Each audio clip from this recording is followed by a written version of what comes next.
একদিকে চিরুনি তল্লাশি আর অন্যদিকে নিরাপত্তা বৃদ্ধি। পেহেলগাঁও হামলার পর উপত্যকায় সন্ত্রাস মোকাবিলায় জোরা কৌশল বাহিনী।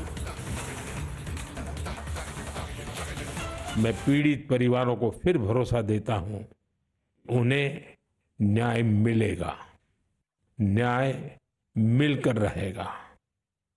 इस हमले के दोषियों और साजिश रचने वालों को कठोरतम जवाब दिया जाएगा।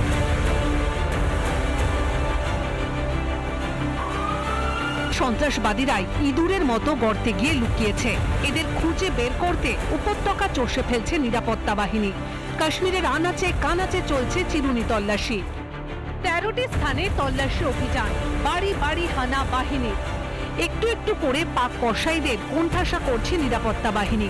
সেনা অনেকটাই নিশ্চিত দক্ষিণ কাশ্মীরের ঘন জঙ্গলে লুকিয়ে সন্ত্রাসীরা।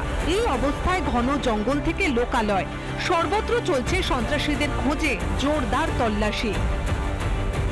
এই উড়িকে নিয়ে মোট 13টা জায়গায় সীমান্তবর্তী এলাকায় যেমন সার্চ অপারেশন চালানো হচ্ছে, ঠিক তেমন ভাবেই বিভিন্ন জায়গায় চেক পয়েন্ট তৈরি করে করে নজরদারি চালানো হচ্ছে আর ছোট ছোট ছোট ছোট বাংকার তৈরি করা হচ্ছে। মাঝে মধ্যে সীমান্তে অস্ত্রবিরতি লঙ্ঘন করেছে তারা, পাল্টা জবাব দিয়েছে ভারতও। এই অবস্থায় সীমান্তবর্তী এলাকাগুলির নিরাপত্তাও বাড়ানো হয়েছে। এই উড়ি অঞ্চলে, এই উড়ি সীমান্তবর্তী অঞ্চলেই কিন্তু গুলি চলেছে এবং পাকিস্তানের তরফ থেকেই গুলি চালানো হয়েছে। এই উড়ি অঞ্চলটি এই মুহূর্তে দাঁড়িয়ে অত্যন্ত সেন্সিটিভ হয়ে রয়েছে আর তাই জন্য এই এলাকায় নজরদারি যত সময় যাচ্ছে তত বেশি করে এই এলাকায় নজরদারি বাড়ানো হচ্ছে। এই মুহূর্তে দাঁড়িয়ে যে কটা সীমান্ত রয়েছে তার মধ্যে সব থেকে সেন্সিটিভ একটা জায়গা হয়ে রয়েছে এই উড়ি যে সীমান্ত অঞ্চল, ভারত পাকিস্তানের যে সীমান্ত অঞ্চল। ক্যামেরায় মেহরাজ আলীর সঙ্গে সৃজিতা বসু, রিপাবলিক বাংলা। প্রতিশোধ নেবেই ভারত, প্রস্তুতিও তুঙ্গে। শীর্ষস্তরে দফায় দফায় বৈঠক। সেনা প্রধানের সঙ্গে বৈঠকের পরই প্রধানমন্ত্রীর সঙ্গে রুদ্ধদ্বার বৈঠক করলেন রাজনাথ সিং। তবে কি এবার ইসরায়েলের পথেই ভারত?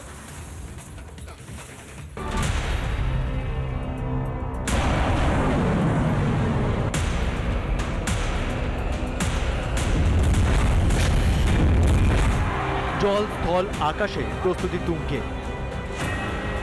দিল্লির ক্ষমতার অলিন্দেও চরম ব্যস্ততা, দফায় দফায় বৈঠক।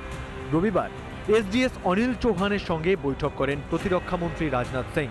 তারপর এদিন সকাল সকাল পৌঁছে যান প্রধানমন্ত্রীর বাসভবনে। দুজনের রুদ্ধদ্বার বৈঠক চলে প্রায় 40 মিনিট ধরে। জানা গিয়েছে হামলার পরে যে নিবিড় নিরাপত্তার অভিযান চালানো হচ্ছে সেই সংক্রান্ত সমস্ত তথ্য প্রধানমন্ত্রীকে দিতেই তার কাছে পৌঁছে গিয়েছিলেন প্রতিরক্ষা মন্ত্রী। এদিন প্রধানমন্ত্রীর সঙ্গে সাক্ষাৎ করতে যাওয়ার আগেই সাউথ ব্লকে যান রাজনাথ সিং। সেখানে সেনা প্রধানের সঙ্গে কথা হয় প্রতিরক্ষা মন্ত্রীর। বর্তমানে কাশ্মীরের পরিস্থিতি কেমন, সেখানকার নিরাপত্তা ব্যবস্থা কি অবস্থায় রয়েছে, এই সমস্ত কিছু সম্পর্কে প্রতিরক্ষা মন্ত্রীকে বিশদে জানান সেনাপ্রধান। তারপরেই প্রধানমন্ত্রীর সঙ্গে রাজনাথের বৈঠক।